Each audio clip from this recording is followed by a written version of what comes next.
नमस्कार। Dhirendra पुंडी news point में आप सभी का एक बार फिर से स्वागत है। कुछ बदले बदले से अखिलेश नजर आते हैं। अगर हम उत्तर प्रदेश की राजनीति की बात करें तो वो समाजवादी पार्टी जिसकी पूरी ताकत मुस्लिम यादव समीकरण पर है और जिसकी पहचान एक नारे के साथ बनती है, जब मिले मुलायम काशीराम हवा में उड़ गए जय श्री राम। वही अखिलेश यादव जो उसी राजनीति को आगे बढ़ाते बढ़ाते 2024 में सबसे बड़ी सफलता हासिल करते हैं। आखिर वो आज कांवड़ कॉरिडोर की बात क्यों कर रहे हैं, यानी कांवड़ का कॉरिडोर बनेगा ये अगर उनकी सरकार 2027 में आती है, ये आज उन्होंने एक बातचीत में कहा। लेकिन इस पर हम विस्तृत विश्लेषण करें उससे पहले हम एक और दूसरी खबर पर भी बात करेंगे। वो है कि पूरे देश में मुहर्रम को लेकर जिस तरह से मुहर्रम पर पथराव हुआ, जिस तरह से मंदिर पर पथराव हुआ, दंगे हुए और मौत तक हुई, यानी इस पूरे जो मुहर्रम का माहौल है उसमें आप देखेंगे कि वो तमाम राज्य जहां बीजेपी या बीजेपी समर्थित उनके जो दल हैं, उनकी सरकारें हैं, वहाँ बिल्कुल कानून व्यवस्था प्रभावहीन साबित होती है। आखिर क्या कर रहे हैं? बीजेपी का जब नेतृत्व सिलेक्शन करता है तो वो इस बात पर ज़्यादा गौर देता है कि शायद इससे हम लोग एक बहुत आइस पाइस धप्पा कर लें अपने उसके साथ, समर्थकों के साथ, अपने वोटर्स के साथ। लेकिन वो जो जिन लोगों को वो चुन के लाता है उनमें शायद ही कोई इस तरह का शख्स निकले जो कानून व्यवस्था पर, जैसी योगी आदित्यनाथ या फिर हेमंत बिस्व शर्मा अपने राज्यों में पकड़ बनाए हुए हैं, इस तरह की पकड़ बनाने में अभी तक तो कोई उनका जो चुने हुए मुख्यमंत्री है उसमें दिखाई नहीं देता। हमने देवेंद्र फडणवीस को देखा, हमने मोहन यादव को देखा और अब हम भजन लाल शर्मा को भी देख रहे हैं। ये आज के दिनों की बात कर रहे हैं और साथ में सहयोगी दल आपको मालूम है वो जेडीयू का बिहार में दिख रहा है। तो ये तो सिर्फ मुहर्रम के दिनों की है, इस पर पहले चर्चा करेंगे। लेकिन शुरुआत कर लेते हैं, चूंकि हमने खबर अखिलेश से ही की। अखिलेश यादव की पहचान पूरे प्रदेश में एक ऐसे नेता के तौर पर है जो मुस्लिम वोटों के लिए काफ़ी हद तक तुष्टीकरण की बात भी करते हैं। अगर 2012 से 2017 के शासन की बात करें तो कब्रिस्तान और इन सब के जो जिस तरह के अनुदान थे, जिस तरह से उस वक्त जो एक क्राइम का ग्राफ था वो उठा हुआ था, इसके साथ साथ दंगे, जिसमें ये लगातार एक बहुसंख्यक आबादी को लगता रहा कि सरकार ने उनकी मुस्लिम तुष्टीकरण का ज़्यादा ध्यान दिया है, बजाय इसके कि जो दंगों के असली अपराधी हैं उनको पकड़ा जाए। मुजफ्फरनगर दंगा तो पूरे देश के उस समय लोकसभा के चुनाव का 2014 का जो चुनाव था उसका मिजाज ही बदलने का एक मुख्य कारण साबित हुआ था। लेकिन लंबे समय से अखिलेश बहुत सारी चीज़ों पर अगर आप गौर कर रहे हैं तो थोड़ा अलग दिख रहे हैं। वो कोशिश कर रहे हैं कि अब उनको सीधे तौर पर, क्योंकि वो ये मान चुके हैं कि उनका जो मुस्लिम वोटर है अब वो उनके साथ इंटैक्ट है, उनको इस बात से अब कोई डर या कोई चिंता नहीं लगती कि AIMIM या बहुजन समाज पार्टी उनके मुस्लिम वोटर को तोड़ सकती है। क्योंकि लंबे समय से बहुजन समाज पार्टी मुस्लिम वोटर्स के लिए समाजवादी पार्टी की एक चुनौती बनकर आती थी। उत्तर प्रदेश में अगर आपने 2007 से 2012 की मायावती की सरकार जो बहुमत से बनी थी, जिसमें 206 के करीब सीट बसपा को आई थी, जो बहुत लंबे समय बाद एक पूर्ण बहुमत की सरकार बनी थी, तो उस वक्त जो सबसे बड़ा कारण माना गया था उसमें दलित, ब्राह्मण्स और मुस्लिम कॉम्बिनेशन था। और भी कास्ट उस समय आई थी, क्योंकि कानून व्यवस्था फिर उससे पहले मुलायम सिंह यादव की सरकार थी, उसके खिलाफ जिस तरह का गुस्सा जनता में था लॉ एंड ऑर्डर पर, वो मायावती की अपील थी। क्योंकि उस वक्त ये कहा गया तमाम अपर कास्ट की तरफ से कि बीजेपी में कोई जीतने की ताकत नहीं है, क्योंकि उस वक्त तक बीजेपी के अंदर कल्याण सिंह का आना और जाना लगा था, जिसके चलते जो ताकत थी वो बिखर चुकी थी, क्योंकि राजनाथ सिंह बहुत ही प्रभावहीन मुख्यमंत्री साबित हुए थे। अब अगर हम लोग ये देखते हैं कि अखिलेश यादव जब इस सरकार में अपनी उसको सरकार का दौर देखते हैं तो उसमें ये तमाम जगह पर दंगों के अलावा बहुत सारे अलग अलग ऐसे इंसिडेंट हुए जिसमें ये लगा कि उनकी सरकार पूरी तरह मुस्लिम वोटर्स को अपने साथ इंटैक्ट करने के लिए कुछ भी कर सकती है। यहाँ तक कि आजम मिनी मुख्यमंत्री बन चुके थे और उनके कहे गए शब्द ही इस राज्य में कानून हुए। यहाँ तक कि उनकी जो भैंसें खो गई थी उनको ढूंढने के लिए लिए डीआईजी स्तर तक के अधिकारियों के लगने की बातें आई। मतलब कितने अधिकारी लगे तो अलग बात हो सकती है, लेकिन ये तमाम हवा में थी। अब साथ में हमने देखा कल ताजियों के दौरान पटना के अंदर, यानी चुनाव वहाँ भी है, आरजेडी एक न केवल आरजेडी के सुप्रीमो अखिलेश यादव के इंडी गठबंधन में सहयोगी हैं, साथी हैं, इसके अलावा वो उनके रिश्तेदार भी हैं। वहाँ ताजिए की पूजा हुई, लेकिन अखिलेश यादव पिछले कुछ समय से एक निश्चित दूरी बना के चल रहे हैं, जो धार्मिक विवादों पर, जिन पर अक्सर ये माना जाता था समाजवादी पार्टी बहुत तकड़ा रुख अपनाएगी। हालांकि उनके प्रवक्ता ये सब करते हैं, लेकिन अखिलेश यादव ने अपने आप को एक सेफ डिस्टेंस पर ले जाना शुरू किया। और जब ये बात आई तो ये तो लगा कि क्या वाकई 2027 के लिए अखिलेश अपनी एक और छवि को तैयार कर रहे हैं। हालांकि बीजेपी के समर्थक ये बात नहीं मानते हैं, लेकिन अखिलेश यादव ने, अगर आप देखेंगे, ज्ञान व्यापी से लेकर कॉरिडोर तक के मसले में ज़्यादातर मसलों पर अपने आप की दूरी बनाए रखी। यहाँ तक कि पहलगाम की हिंसा के बाद जब देश में, माफ़ कीजिए, आतंकी हमले के बाद जब देश का रिएक्शंस आया, उसमें भी उनका कोई इस तरह का बयान नहीं था जिसको लेकर कि जो दूसरे उनके खिलाफ अक्सर रहने वाला वोटर ग्रुप है उसके अंदर कोई तनाव या कोई गुस्सा उपजे। तो अब उन्होंने जो कहा है ये एक बड़ी बात है, जो मुझे लगता है कि ये समाजवादी पार्टी का जो पारंपरिक रुख है उससे पूरी तरह अलग है। इस पर वो धार्मिक मुद्दों में बीजेपी की तरफ जो बढ़ता हुआ, यानी अगर नाराजगी है, जैसे कि हम लोग उस वक्त देख रहे थे जब युद्ध विराम हुआ तो बहुत सारे बीजेपी के समर्थकों ने अपने आप को प्रधानमंत्री मोदी से दूरी बनाने के लिए गुस्सा दिखा, वो तमाम दिखा। तो अब उन चीज़ों को, बीजेपी के उन लोगों को कैटर करने की एक बड़ी पॉलिसी, बड़ी रणनीति शायद अखिलेश यादव तैयार कर रहे हैं। उनको लगता है कि शायद अगर वो इस तरह के हमले नहीं करते और सीधा कन्फ्रंट हिंदू धर्म से नहीं करते, तो जो उनका एक प्लान है, जो मायावती से हटे हुए दलित वोटर्स हैं जो कांग्रेस बीजेपी की तरफ जा रहे हैं, उनको खींचा जा सकता है। इसके साथ साथ जिस तरह से कई सारे ऐसे जो जातियां हैं जो बीजेपी के साथ इसलिए हैं क्योंकि हिंदुत्व के मसले पर उनको लगता है कि वो हिंदू हैं, और अखिलेश यादव का जिस तरह से या उनकी पार्टी का खुला रुख तुष्टीकरण की तरफ है, वो कभी उस तरफ वोट नहीं करते हैं। तो अखिलेश यादव क्या ये नई रणनीति बना रहे हैं? क्या उनको ये लगता है कि वो उस वोट ग्रुप को अपनी तरफ खींच सकते हैं? क्योंकि जिस तरह से अखिलेश प्रसाद जीता था, जिस तरह से उन्होंने उसको अयोध्या का राजा घोषित किया, वहाँ हम लोगों ने देखा कि एक जीत से वो कितने उत्साहित हो गए थे, लेकिन उपचुनाव की जीत ने फिर उनको ज़मीन पर लाया। कि ये एक क्षणिक वो तो हो सकता है कि लंबी लड़ाई के लिए कोई और भी इस पूरी उनकी जो चुनावी गाड़ी है उसमें कोई और भी कास्ट कॉम्बिनेशन बैठना चाहिए। आज अखिलेश ने कहा कि अगर 2027 के चुनाव, विधानसभा चुनाव के बाद उनकी सरकार बनती है तो उत्तर प्रदेश में कांवड़ियों के लिए एक अलग से कॉरिडोर बनेगा। और उन्होंने ये भी कहा कि जहां दुकानदारों और सड़क पर चलने वालों को कोई असुविधा नहीं होगी।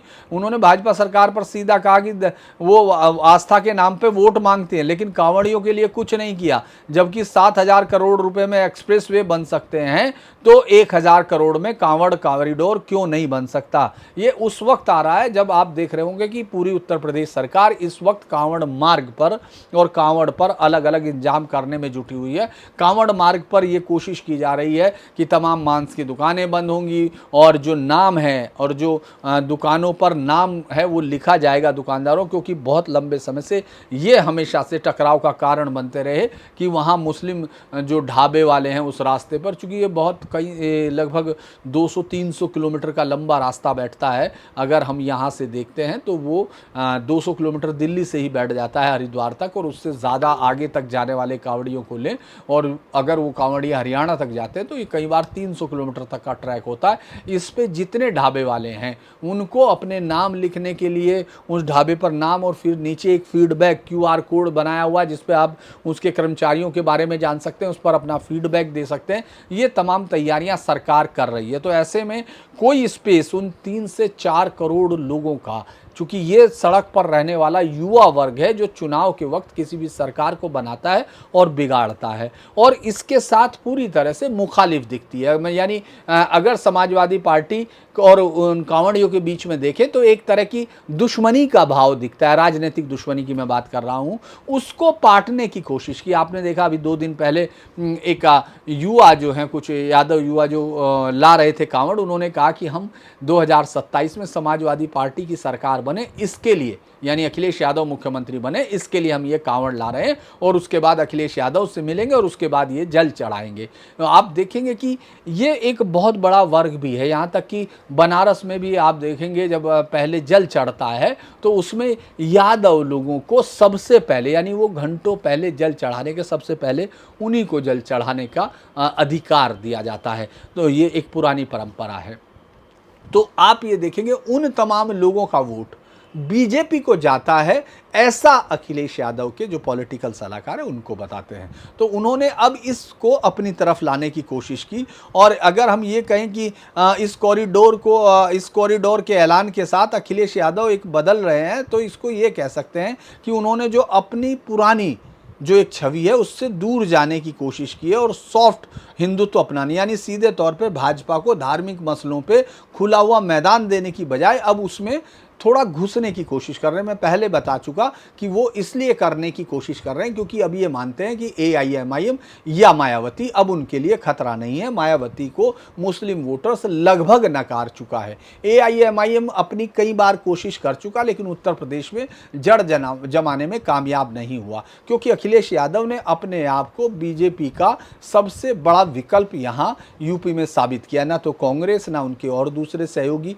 वो भले ही बयान कुछ भी दे सकते हो, लेकिन ये अखिलेश यादव जानते हैं कि वो जमीनी तौर पर उन सबसे कहीं आगे, यानी विपक्ष की सही भूमिका, माफ कीजिएगा, सही भूमिका उन्हीं के पास है। वो चाहें तो अगर थोड़ा सा सहयोग मिलता है तो सत्ता पक्ष में जाकर बैठ सकते हैं, यानी सत्ता उनके हाथ आ सकती है। ये बात अखिलेश यादव को ज़्यादा ताकत दे रही। लिहाजा अब ये जो देख रहे हैं हम, ये जो उनका बयान है या इसका बहुत ज़्यादा अलग अलग मतलब लोग निकाल रहे हैं, लेकिन वो खुद को अब एक धार्मिक सम्मान, सबकी भावनाओं का सम्मान करने वाली पार्टी के तौर पर इस्टेब्लिश करना चाहती है। ये अलग बात है कि अभी कितने लोग इससे कन्विंस होंगे नहीं होंगे, ये अलग बात है, लेकिन ये एक उत्तर प्रदेश में बदलती हुई राजनीति की तरफ है। अभी हम इस पर गौर किया जा सकता है कि आखिर कितने आगे तक जाएगी, लेकिन कई सारे कॉरिडोर के मसले पर भी आपने देखा होगा कि कांग्रेस तो पहुंची है वृंदावन कॉरिडोर को लेकर, उसको लेकर तमाम चीज़ों में, क्योंकि कांग्रेस उसका फ़ायदा उठाना चाहती है। लेकिन अखिलेश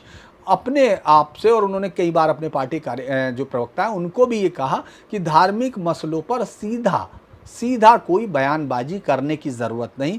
तो इस बदलती हुई रणनीति को हम लोगों को 2027 तक देखना होगा कि ये आखिर कहाँ जाती है। अब आगे की तरफ चलते हैं। आज मुहर्रम पर अलग अलग जगह से इस तरह पथराव, आगजनी, हत्या, इस तरह की खबरें आई हैं। तो मुझे लगता है कि हम लोग इसको शुरुआत करें बिहार, राजस्थान, उत्तर प्रदेश और मध्य प्रदेश, इन तमाम जगह से।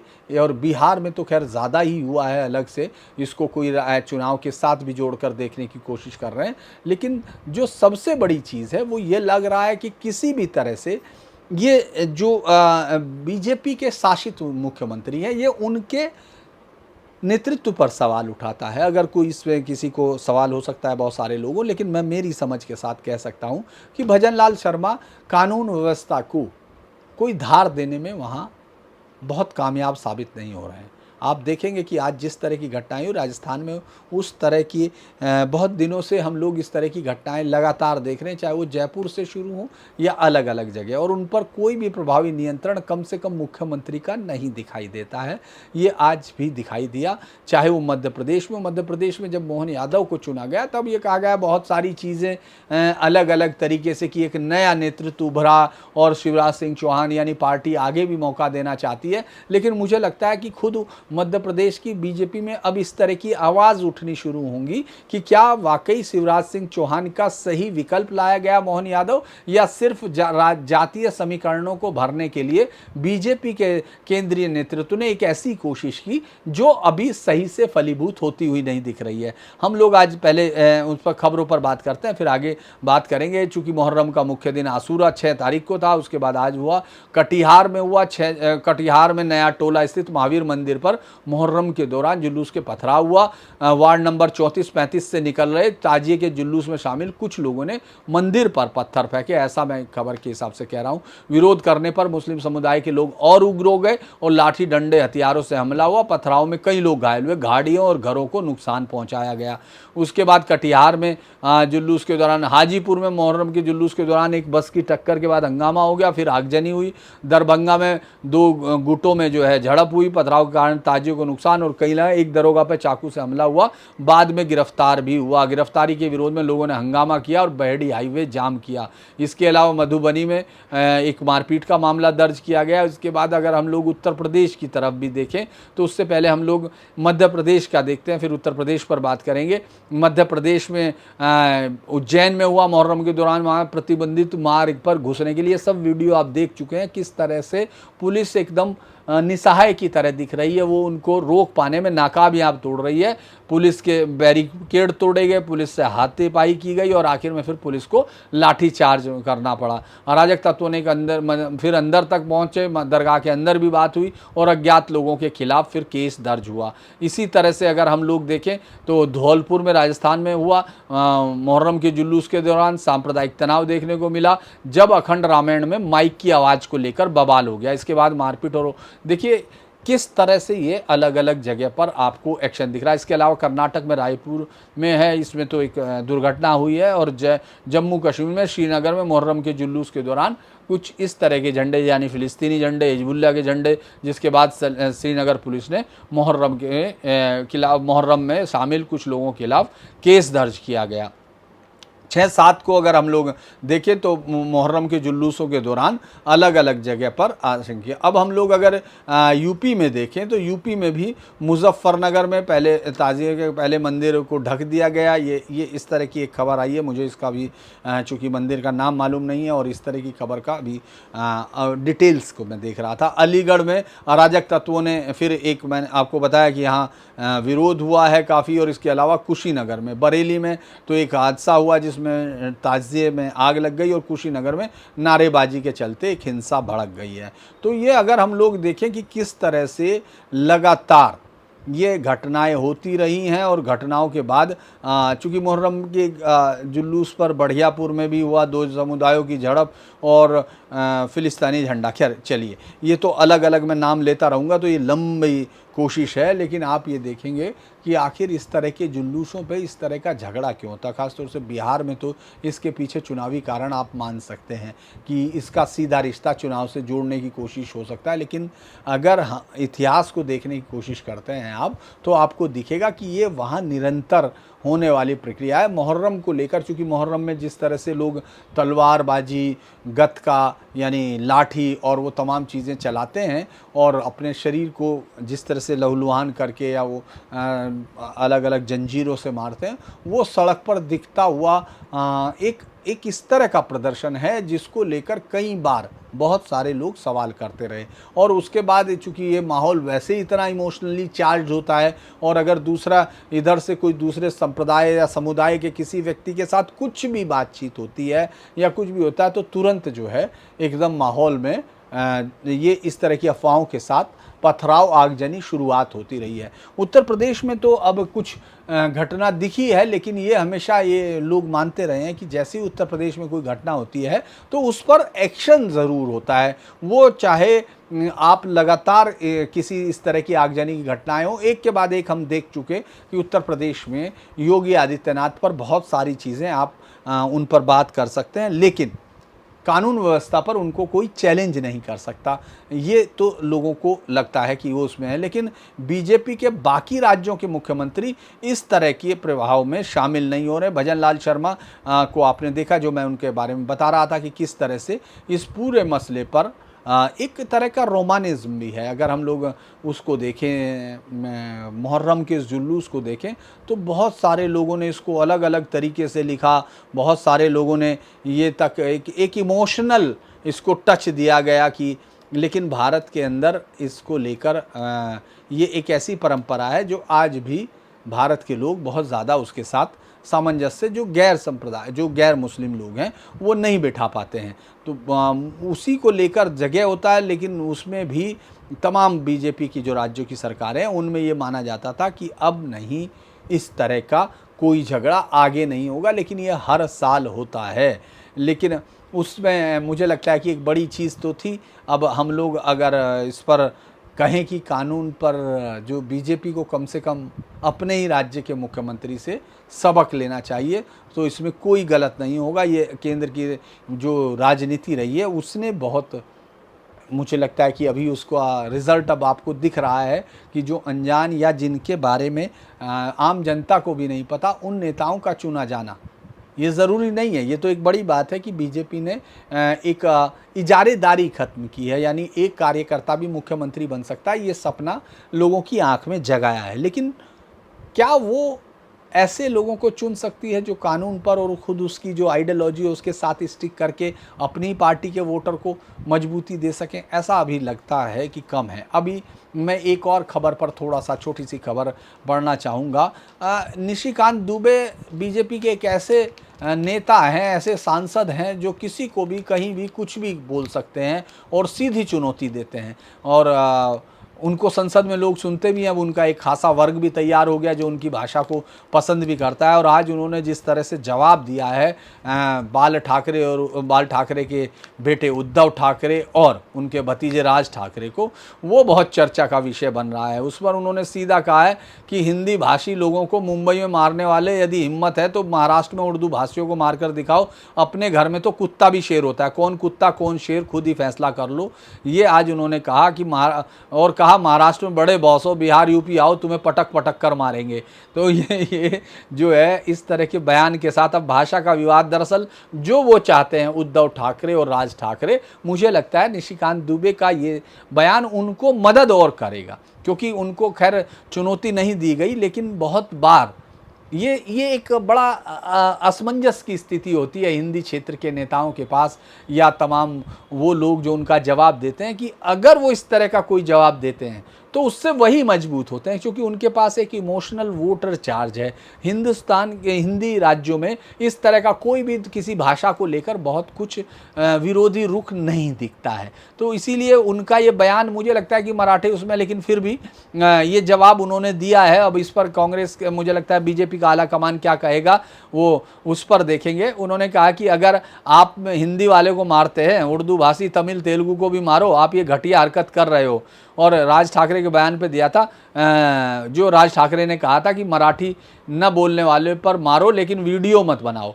तो दुबे ने कहा था ये अराजकता नहीं चलेगी, हम मराठी का सम्मान करते हैं, हम शिवाजी महाराज, तात्या टोपे, तिलक राजपत राय का सम्मान करते हैं। ये उद्धव ठाकरे, राज ठाकरे जो कर रहे हैं उसका हम प्रतिकार करते हैं। दुबे ने कहा अगर हिम्मत है तो बगल के माहिम इलाके में चले जाएं और दरगाह के पास किसी हिंदी उर्दू भाषी को पीट के दिखा दे तो मैं मानूंगा सचमुच बाला साहब ठाकरे के वारिस हैं, उनके सिद्धांतों पर चल रहे हैं। तो ये मुझे लगता है कि ये बड़ी बात अब ये उनके अंदर खुद से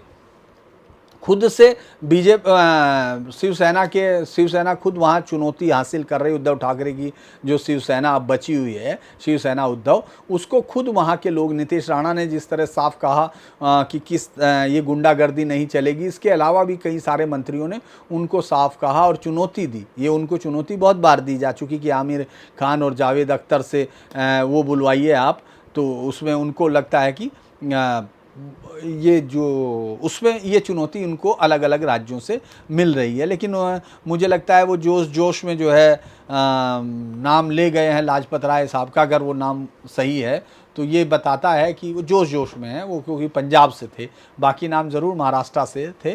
तो मुझे लगता है कि ये आग थोड़ा और भड़क सकती है। लेकिन देवेंद्र फडणवीस को आगे आना चाहिए, ऐसा फिर मैं कहूँगा, क्योंकि देवेंद्र फडणवीस को उन तमाम लोगों पर जो गुंडई कर रहे हैं, जो सड़क पर बाहर निकल कर मार रहे हैं, जो सीधे आम पत्थर फेंक रहे हैं, उन पर एक्शन लेना होगा। भले ही आप मराठी भाषा को कितना ही आगे रखो, उससे हिंदी भाषियों को मुझे नहीं लगता कोई आपत्ति होगी। हो सकता है आपको पढ़ाना है आप पढ़ाइए, नहीं पढ़ाना मत पढ़ाइए, लेकिन कम से कम हिंदी भाषियों को, क्योंकि उनको ये लगता है कि वो देश के उसी हिस्से में रहते हैं। और ये बात आज नहीं तो कल मुझे लगता है इसके कुछ ना कुछ ऐसे परिणाम हो सकते हैं जिस पर बाद में इन लोगों को भी पछताना होगा। क्योंकि जो दो भाई हैं वो जो खेल खेल रहे हैं, वो जिस आग से खेल रहे हैं, वो उनको मालूम है कि उनके लिए रोटी सेकने का काम करेगी, लेकिन उनको मालूम नहीं कि आग जब बढ़ जाती है तो वो घरों को जला देती है। तो मेरा यही कहना है कि भाषा के विवाद को रुकना चाहिए और राज ठाकरे और बाल ठाकरे के बेटे उद्धव को ये जवाब देने के लिए वहाँ के मुख्यमंत्रियों और तमाम जो मराठी भाषी नेता हैं उनको सामने आना चाहिए। आज के लिए इतना ही। अगर ये वीडियो आपको पसंद आया तो इसको लाइक कीजिए, सब्सक्राइब कीजिए, शेयर कीजिए और हमारी रीच बढ़ाने में सहयोग दीजिए। नमस्कार।